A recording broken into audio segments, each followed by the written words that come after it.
Hey folks, I have to make a video about immigration because I'm watching the debates, I'm listening to both sides of this debate, and my head wants to explode. My head literally wants to explode. I'm hearing so many inaccurate things, and I'm hearing both sides of the immigration debate say wildly untrue things, act wildly hypocritically, and no one wants to talk about the real problem and the real solution. So I am going to have to offend people here. I'm going to offend people on the right. I'm going to offend people on the left, but it needs to be said. There is a real problem with immigration, and there is a real solution. Neither the right nor the left are willing to acknowledge them. So first, let's start with the right wing, okay? What ICE is doing is absolutely disgusting. Separating families is not okay, all right? And the way immigrant communities are being treated in this country, you know, ICE kicking down the doors in the middle of the night, families being torn apart, whole communities living in absolute fear. This has got to stop. It cannot continue, and it's not okay. It is simply not okay. You can call it law enforcement. You can say, well, look, that was Jeff Sessions when he was quoting the Bible. He says, look, if you follow the law, the Paul said in the Bible that you must follow. No, okay? What's happening to families, you know, what's actually happening on the border is unacceptable, and it must be opposed. Okay, and look, I'm from a small town. Let me back up here. You know, I'm from a very small town in Ohio. Remember when we were taking the state proficiency test in my little town, and they had a list of reasons that you could fail the state proficiency test. And one of the reasons they gave was, you know, that questions were answered in a language other than English. And I saw that as a fourth grader, and I thought, well, that's strange. They would fail you for not being able to speak, or for giving your answers in another language. Because it seemed to me that if somebody was in fourth grade and they already could speak and write another language so well, that it occurred to me that they should get a super A+. I didn't know about immigration. Everyone in my fourth grade class was white, all right? And I was in this little town in Ohio. I didn't know that there were people coming into the United States who spoke Spanish in their households or spoke other languages in their households. We lived in a sheltered community. And I will never forget my senior year of high school. When I was a senior in high school, in my AP government class, one of my classmates said, in all honesty, in all seriousness, he was not being hyperbolic, he was not joking, he said, in all seriousness, why don't we shoot all the immigrant workers? That's what he said. And I remember I was horrified that he could say this, but he said it in all seriousness. This other student in my AP government class, I ought to say his name, but I won't. I remember he said that. He said, why don't we shoot all the other immigrant workers, right? They come to a country without any papers, they don't have any rights. And he said, why doesn't the government just have a program to pay us to shoot immigrant workers? We should just kill them, right? They come here, they have no rights. That's the Holocaust mentality, right? That's the mentality of people who put other people in ovens. I know how people that are in the Trump camp about immigration think. As far as they're concerned, these people from another country are not people. They don't think that these people have real feelings, they have real emotions, that they have real children, that they have real mothers and families. As far as they're concerned, these people are just the other. They're just a problem, and they can be dealt with. That's how people on the right think, right? It's this mindset that says that these immigrants are not people, and that they don't matter, and that their rights can be violated. Who cares about them? I'm only thinking about me. If they make my life more difficult, they should suffer. And who cares about them? That's how the right wing thinks. That's bigotry, and that is unacceptable. I don't agree with it. I do not accept that. That is just plain chauvinism, right? And I must say, you know, among the right wing who think that way, there is a subliminal message being sent when they talk about MS-13, right? Most immigrants that come to this country are not part of MS-13. Furthermore, you know, there's this talk of, you know, the victims of immigration. There's a special office created for the victims of crimes committed by undocumented immigrants. Well, I'll tell you this. Statistics show overwhelmingly that immigrants commit crimes at a lower rate than citizens do. So this idea that these people are all being killed because of immigration, that's not true. However, it is true that the areas near the U.S. border, Arizona, New Mexico, there is a large amount of crime there. That criminal organizations are setting up shop there, drug cartels are setting up shop there. But you know why all this is happening? Because of tighter immigration. The best thing you could do for MS-13, the best thing you could do for the narco gangs and the drug cartels, the best thing you could do for them is to tighten border security. They would love that, right? Because then whole neighborhoods are terrified. People who enter the country are going to be doing it in a much more shady way. That's their bread and butter. The more that whole neighborhoods are afraid to call the police, the more terrified immigrant communities become, the more in the shadows they are, the more those disgusting criminal organizations grow. They grow more powerful. The more you isolate immigrant communities, the more you make people terrified that someone's going to call the police on them because they hear them speaking Spanish, the more you do that, the stronger those vile criminal organizations are going to get. The right wing, they are appealing to fear and xenophobia. They are calling for a bigger police state. And don't you think that police state won't be used against people who have papers, people who are documented, people who are born here in this country? It will be. You know that, right? The police are killing U.S. citizens on video and getting away with it. And that if you strengthen the police state in the name of stopping immigrants, the result is going to be taking away the rights of everyone. You can guarantee that. How would you like to be walking down the street every day with people asking you for your ID and for your papers? How would you like, already our privacy rights are being infringed upon. The NSA is listening to our phones. We've got the whole issue with police brutality against African Americans. All of that will intensify if you escalate the state, if you give the state more and more power to, come into people's lives, to kick down doors in the middle of the night, to search people's homes. If you do that, I can guarantee it will hurt the rights of people that are full, natural-born citizens just as much as it'll come down on the immigrant communities. That's the right wing. The right wing is wrong about immigration, but I got to talk about the left too. The left is wrong about immigration. The left is wrong in so many ways about immigration, right? There is a real problem with immigration, right? I mean, so many of these leftists, you ask them about immigration, they're like, there's no immigration problem, right? This is the American dream, right? We're all immigrants, all white people. We came from Europe. Africans, were brought here in chains from Africa. This is the American dream. People coming to a new country, they have welcome the refugee parades. People are interviewed about it. They say, oh, I love immigrants.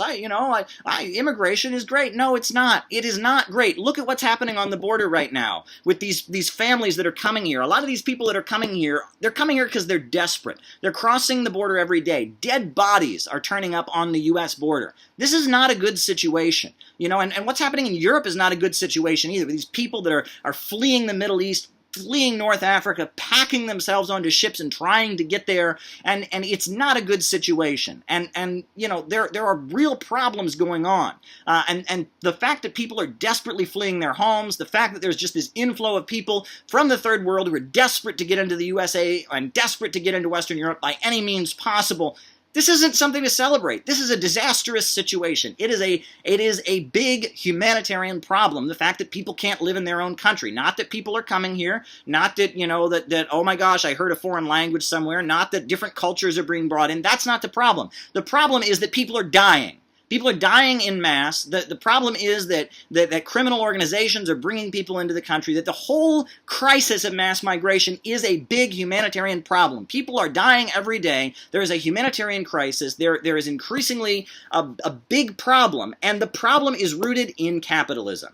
Wall Street, the biggest, most wealthiest capitalists in the United States have no problem with it. They think it's great, right? They wreck economies in the developing world. They tear down the economies of developing countries. They create huge amounts of poverty. They drop the standard of living in the third world. They drop the standard of living here in the first world. And all the wealth of the world starts flowing into the tiny pockets of a small group of bankers in Wall Street and in London, right? One global economy. Demolish the living standards, tear down the borders, open poverty, open exploitation, the World Trade Organization, the International Monetary Fund, tear down independent developing countries, make the people poor, ship the industries across the world so they can find the lowest wages, everything they can to just make super profits and at the expense of all of the global working class. That is what is happening right now, and it is not a good situation. But if you say that on the left, if you say that in left-wing circles, if you say anything other than mass migration, yay! If you say anything other than that, you're a fascist. You're a Nazi. Oh no.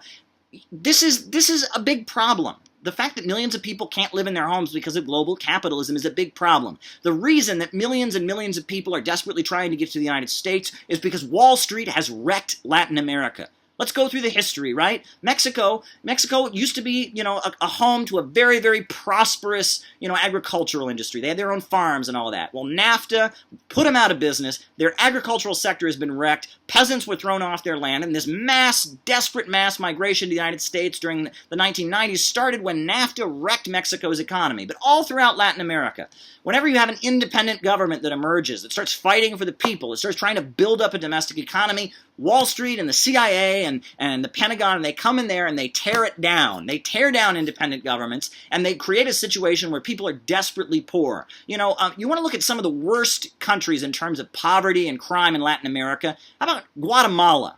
How about Honduras, right? Guatemala, the CIA has been in there. They overthrew the government in 1953. They toppled the elected government. There was a whole civil war where the CIA was down there working with paramilitaries and drug cartels. Honduras, in 2009, they elected a socialist president, Manuel Zelaya, and then Barack Obama overturned the government. There was a CIA coup. The country's been a wreck. It has the biggest murder rate.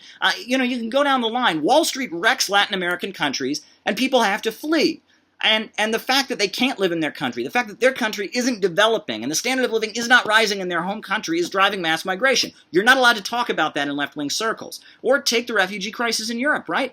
Barack Obama bombed and destroyed Libya. Libya had the highest life expectancy on the African continent. It was the most prosperous country, and it was bombed and destroyed by NATO. They funded rebels. They called it a revolution, and all of these stupid leftists supported it. They marched around, and they thought it was a revolution. Hey, Obama's the president. He says to support it, right? It wasn't a revolution. An independent African country, Islamic socialist government led by Gaddafi was tore down and destroyed. The country had a beautiful water system, an irrigation system, and they were growing their own agriculture in the desert. All of that was destroyed, and now things are so bad in Libya that people are piling onto ships and drowning in the Mediterranean trying to get out of it. That's what capitalism has done to the most prosperous African country. Syria, another country, you had an independent government, a Ba'ath Arab socialist government led by Bashar Assad. Again, the West starts funding terrorists, and CIA are in there, and they tear the country up. It's a mess. People are fleeing, desperately trying to get out, and all you have to say, if you're on the left, you just have to go, woohoo, it's great, immigration, right? The American dream, woo. No, not woohoo, right? Wall Street's policies are making life unlivable for millions of people around the world, and they are desperately fleeing their homes. These people that are coming into the United States, you should look at the conditions they're in. There are folks coming in from Mexico and from Central America who don't speak Spanish. They actually speak the indigenous language. They have never been to a hospital in their lives. They've never even learned to speak the Spanish language. They don't have literacy. I mean, the conditions, the fact that so many countries have been kept by Wall Street in a state of chronic poverty, that's never discussed, right? And so all you're allowed to say on the left is woohoo. And furthermore, where were all these people during the Obama administration? You think Obama wasn't separating families? Yeah, do you think that these things weren't going on? I know it's cliche to say, and that doesn't make what Trump is doing is okay. What Trump is doing, what ICE is doing now is completely unacceptable. But we have to acknowledge that, Obama doubled the deportations. Obama's ICE policies were vicious. He was breaking up families. They were kicking down doors. All of this stuff escalated under Obama, but the liberals didn't say anything about it. But now there's this fear in the circles of power that Trump could turn into like a Bonapartist, like a strong man, right? He could say no. He could stand up to them. He could build infrastructure. That's what they're afraid of, that he might not rush into war when they want him to rush into war. There's a fear that Trump might be independent. And so now all these people who did not care about what was done to the immigrant children under the Obama administration, all these people who did not care when Obama bombed and destroyed Libya, all these people who didn't care when Obama wrecked Honduras and made it the place it is that people are desperately feeling, all these people that cheered for the Libyan revolution and the Syrian revolution, all these people suddenly care about the victims of Wall Street's policies. And it drives me nuts to hear these people talk this way. It drives me nuts. I am so tired of it. And I'm so tired of people calling me a Nazi and a fascist simply because I'm on the left and I'm not going to go along with this, okay? I am going to call out the fact that the CIA was involved in overthrowing independent governments around the world, that the regime change policies in Latin America, the regime change policies in the Middle East are part of what's driving a global crisis, and that this isn't something to celebrate. This is the result of global capitalism having a meltdown. That must be said. That must be said, right? So both sides of this are wrong, but there is a solution to the crisis of mass migration. And you know what that solution is? It's called the One Belt, One Road Initiative. Look at what China's doing, right? When the USA goes into Latin American countries, it demands that they privatize all of their oil, privatize all their infrastructure, cut their government budget, deregulate everything so that they can have free trade, and Wall Street comes in and wrecks the place and it's impoverished, right? But China has this different policy. They go to the developing world and they build airports, and they build hospitals, and they build highways, and they build schools. They build up developing countries. They call it win-win cooperation. It's about building up the countries they trade with, so as they get richer, there's more of an economy to trade with, so China can get richer trading with them, and both of them can move up together. It's not about the U.S. global corporations beating countries and sucking the wealth out of them. It's the opposite. It's an alternative model in global trade. Again, Again, you don't hear anything about this. And if you look at the countries in Latin America that have moved in this direction, they actually tend to have very good economies. Nicaragua's economy was the centerpiece economy of Central America when China was in there investing and on the verge of building that canal. And if you go throughout the developing world, the countries that are involved in the One Belt, One Road initiative from China, where China's in there building hydroelectrical power plants, building hospitals, building schools, building water treatment facilities, that's the answer. We need to develop the underdeveloped world. We don't do that anymore. We have this neoconservative, neoliberal policy, free trade, beat these countries down, whereas they have an alternative. And this alternative, the One Belt, One Road initiative, is an alternative form of globalization. Win-win cooperation, creating a global economy where countries trade with each other and, as a result, want peace with each other and want prosperity with each other and don't go to war. That's the solution. But no one will talk about that, right? Nobody will talk about that. We've got this debate where you have this hateful bigotry on the right and this stupidity on the left where we can't talk about the fact that there's a real problem that people are fleeing their homes. But the solution is the One Belt, One Road initiative. And I must say, despite all of my frustration, I am very optimistic because right now Mexico is on the verge of electing a socialist, populist president, Lopez Obrador. The election is tomorrow. All the polls show that he's going to win. And if you notice, Lopez Obrador is a different kind of socialist than the United States. He's running for president of Mexico, and his message is not that the Mexican people need to check their privilege and stop mansplaining, and they should feel ashamed of themselves. And no, his message is, he says, we are going to make history together. That's his campaign slogan. He is promising to build a new airport in Mexico City. He's promising to renationalize the oil so that Wall Street corporations don't control their oil and the people of Mexico can control their oil. If Lopez Obrador is elected, if he actually succeeds in his program, because we've seen many times there are leftist presidents who get in and don't actually change anything, but if he's able to actually succeed, and if he is able to have the Mexican people take control of their economy and take control of the banks, factories, and industries and start creating a state-controlled economy and using the state to control the economy and make a better life for the people of Mexico, you can bet that there won't be a huge immigration problem on the border. There won't be. Why? Because if you do that, people in Mexico won't have a need to leave their homes. These immigrants are not fleeing their homes because they feel like it, right? This isn't just about some adventure. They want to come to a new country. These people are desperate. These people who are running across the border, these dead bodies they find every day, these are people that are fleeing some horrific things that we as people living in the United States, we cannot even imagine. So, and I feel like, if socialists in the USA were serious, people on the US left were serious. They were serious.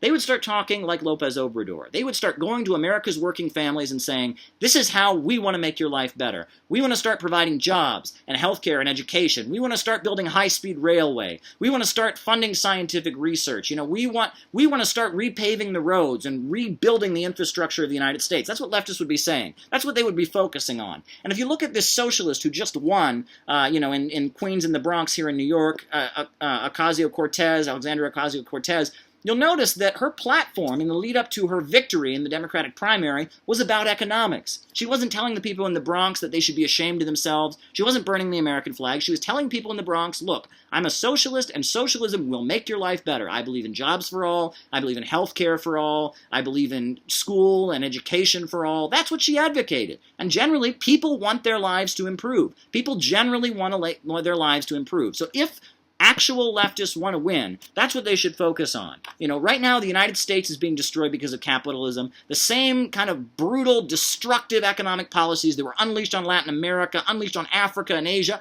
are now being unleashed on the United States. There is a controlled demolition of the American middle class. All this American dream, this white picket fence and this house and this car, it's gone. Wall Street does not need an industrial labor aristocracy in middle America anymore. They are destroying it. And now is the time for solidarity, right? But no one reaches out to these people. There's this feeling among these leftists in New York City and elsewhere that all these people in the Midwest that are being duped by Trump and the racism, screw them. Who cares? They're all a bunch of racists. Who cares about them? No. These people are very dangerous. And for the first time, they're seeing their standard of living destroyed. And the right wing is using them to push forward some vicious, ugly policies. And if the left doesn't find a way to talk to these people and say the reason that you're suffering is because of capitalism, things are only going to get worse. That's my rant about immigration. Love me or hate me, I am a leftist, I believe in socialism, I am opposed to racism, but I am telling you that the left has got to get itself together, and the right wing is very, very dangerous. And the conversation around immigration is all wrong. The problem is capitalism, and the solution is the alternative and global economy.